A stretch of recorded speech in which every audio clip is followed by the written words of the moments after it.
विघ्नेश्वर पाद पंकजम विघ्नेश्वराय वरदाय सुरप्रियाय लंबोदराय सकलाय जगद्दिताय। दर्शकबिन, सामाजिक सञ्जालमा अहिले एउटा दृश्य निकै चर्चाको विषय बनेको छ।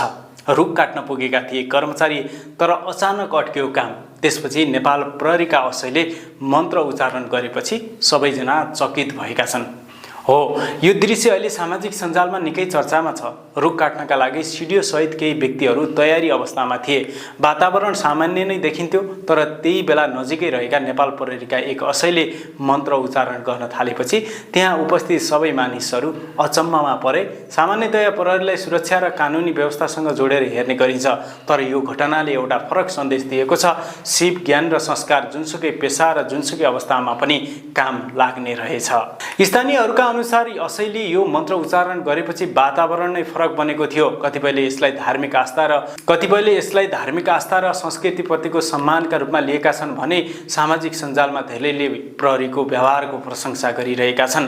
आजको आधुनिक समयमा धेरै परम्परा र संस्कृतिलाई बिर्सिँदै गइरहेका बेला एउटा प्रहरी कर्मचारीले आफ्नो ज्ञान र संस्कारलाई व्यवहारमा उतारेको दृश्यले धेरैको ध्यान तानेको छ। यो भिडियोले फेरि एकपटक सम्झाएको छ, पदभन्दा ठुलो कुरा व्यक्तिमा भएको ज्ञान, संस्कार र व्यवहार रहेछ।